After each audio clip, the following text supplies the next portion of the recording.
Hey everybody, welcome to another full review of my latest PDR tool review. I'm reviewing the newest cordless glue gun on the market, and it's made by James Lee from Elim Dent. I'm going to take you on a hands-on review about the gun, the runtime, and some features. So first, let's get through some quick specs. Now it runs off, depending on your choice of battery setup, a Milwaukee, Makita, or DeWalt battery. It has a high-low switch depending on the glue stick's temperature rating. A USB outlet is also provided for convenience to power or charge your smartphone. So let's get right into it. Alright, so as you guys know, you can use 3 different batteries for these guns. Actually, you can only use 1 battery, but you have a choice of using one of the 3 when you purchase it. So you can use the base for a Makita, Milwaukee, or my favorite, the DeWalt. Now the reason why I like the DeWalt is because if you see here, it's got its own battery indicator right there.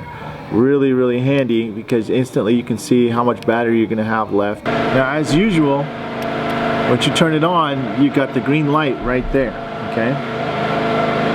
And when you got that green light, that's telling you that your battery is really good if you don't have an indicator. But once that turns red, you got 5 minutes to change it, otherwise it's going to go completely dead. And now, as far as the trigger on here, that's one of the great things about this glue gun. This trigger is really nice. It pushes the glue out almost effortlessly.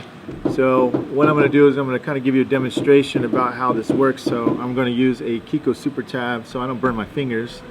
But you can see 2 fingers. It's actually got 2 little notches right here. Very comfortable trigger and just super nice. This is coming out very clean and easy trigger. So yeah, get a nice little trigger. I like it. The grip feels very comfortable. It's got like a perforated design, just kind of a cool look to it, and very comfortable in the hand. You can tell it's well built. It's not gonna fall apart on you anytime soon, I'll tell you that. The buttons on it just absolutely beautiful. And you got a power indicator right here, another power indicator. This turns on the glue gun. Okay. You're gonna see how long it takes to test this, when it's ready, about how long it'll take to warm up and use. Okay, it's 2:19. We're gonna do a quick test to see. I wouldn't say it's quite ready, but it's getting hot. Okay, 2:21, and I would say that's about usable right there. So it gets hot about that time right there. And then one thing you guys need to know is really make sure your glue is at optimum temperature before you really start pulling, because if you pull it and it's still cool, it's not hot at its capabilities, it won't pull as well. You'll find that it releases too soon. You don't get that nice snap that you need to, or the good pop, good pull, whatnot. So make sure your glue's warm. I would say in general this is going to take between 5 to 8 minutes to really get at its peak optimum temperature. So that's pretty fast though. We're going to do a 4.0 test. 4.0 right there, you can see that. Okay, and we're going to see how long this lasts. Turn it on. Now what I do is I put it on low setting. Actually, you put it on high setting for a little bit, but then turn it on low. So, but right now we're gonna keep it on. Actually, you know what? Let's do high, because I know when you have it on the low temperature, you're gonna get at least 1 hour per amp. So we're gonna put it on high on the 4.0 Makita 18 volt 4 amp battery, 909. Okay, 1105. Still full power. So it's been on almost 2 hours right now. I'm hoping to get at least 4 hours on the 4 amp battery, Makita battery, and it's on high. So you're at least approaching the full 2 hour mark right now. And we're gonna go to lunch. Just in case it shuts off, I want to see if it's actually gonna shut off during our lunchtime, because I don't want it to shut off before 4 hours at least. I at least want to get 4 hours. That's the intention. So you want to get at least 1 hour of power per amp on high setting. So if that's the case, then we are good. Getting some lunch. Look at my car. We look like we're about to shoot somebody. Luigi. 1:12 in the afternoon. This thing is still going. 4 hours. We're on 4 hours right now. It's still going. So back to the shop, and then we're gonna see really how long it lasts. So we're on our way back, and this thing is just about dying. It's got a red light indicator showing, so that indicates you got about 5 minutes left.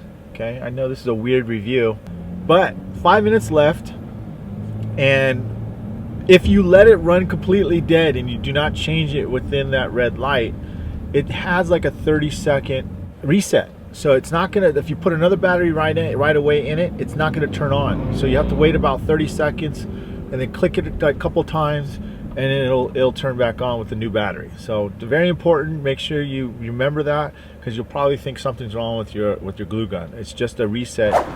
All right, back at the shop. Clint's got the glue gun, and we're gonna change out the batteries. See what we got.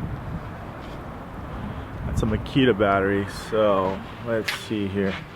So as mentioned, it's been more than 30 seconds, so it resets as a built-in reset. If you switch it out right away and it's red, put another battery in within 30 seconds or a minute, whatnot, you are not going to see anything. So if it does that, you just kind of click that and it will turn on.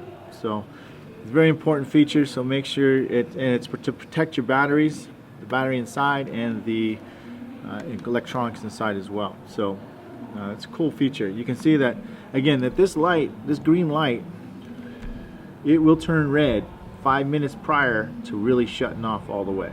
Okay, one thing about glue is how well does the nozzle work. The nozzle should perform really well on glue guns, and let's take a test with the James Lee one. Now, I know he did a lot of work with this nozzle, and one thing you want is that you want a nice accurate drop of glue in there. You don't want it going crazy and leaking everywhere and just pouring out.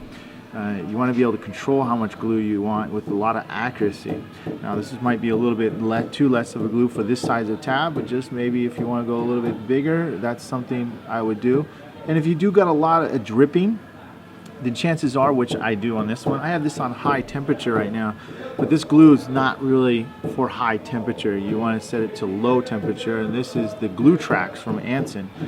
But I'm doing a test on the high to see how long this battery actually lasts. So if it does get a little stringy, turn down your temperature from high to low, make that little switch right there, and you shouldn't have a problem with dripping. But going on to the next tab, just kind of nice there, and then if you do a little drip, just do a little twisty twist around it, and that's pretty nice. You want that glue to fall evenly. The nozzle's working perfectly so far. We'll go a little bit smaller tab right here. Bang, look at that. Nice. You don't want it dripping, because if it drips, then you burn your fingers, right? You don't like that. All right, now for the small 9mm tab. This is one of the smallest tabs that are out there. It's like getting Black Plague. So we're just gonna put a little dip on there. Nice. There's a lot of control. A lot of good control. That's all you need. You don't want to put too much glue. I used to do that a long time ago, and you're really wasting a lot of glue, and you're not going to get an accurate pull. The smaller the glue, the more accurate it is, and the less material you're going to waste. And you're going to find out that you have a lot of glue left over that lasts a lot longer. I like the nozzle. It works well. It pours out the glue perfectly. All right, once in a while we forget to bring our batteries, or we forget to charge them. Well, for an add-on, you can get the 12-volt power cord that James from Dent sells. It's a great little thing to have because, like I mentioned, you forget your batteries, forget to charge it, and now you can still have power. You can plug it into the 12-volt outlet in any vehicle, and you'll get some power. Now, the only thing is about this is it will take a little longer to power up, about full 10 minutes, and you won't get any LEDs indicators on the side. However, you will get one in the back, which is nice, at least letting you know it's on. And you have a little LED indicator on here to let you know that you are getting power to the cord. Now the battery life is going to depend on what size battery you have. This is a 5 amp battery. On high, I was getting just over 5 hours of use, about 5 hours, 12 minutes or so. Obviously the more power you have in the battery, or the higher amp you have in the battery, the longer it's going to last. I do believe they make a 6 amp battery, and I think they even make, I think it's going up to 9 or 10 now, but for me it's sufficient. I can get 2 batteries, so I'm gonna get at least 10 hours and change of battery life, about 10.5 hours if I have 2 5 amp batteries. That's a lot of time. For retail techs, I don't think it's gonna be a problem. Even the Hail techs, you got 1 battery charging, 1 going, and you are good to go. The build quality is fantastic. As I mentioned, the trigger is feather smooth when it's pouring out the glue. You won't see any dripping, and if you do see the dripping, it's probably because your temperature is turned up too high, so you can easily switch it. My preference is I turn it up high, and then I'll turn it down to low just to get it started and going fast. I don't see any problems right here that you would probably have. Potentially you'll have. It's a great gun, build quality as usual, fantastic. So I highly recommend it if you're looking for a glue gun and you want to get one that you can use with one of your power tools that you already own, whether it be a Milwaukee, DeWalt, or Makita. I highly recommend it. So that's my take on it. That's my review, and you can check it out at elimdenttools.com. You can purchase it there, and I believe you can purchase it at ultradenttools.com as well. I'm Mike Toledo. Hey, we'll see you on the next review.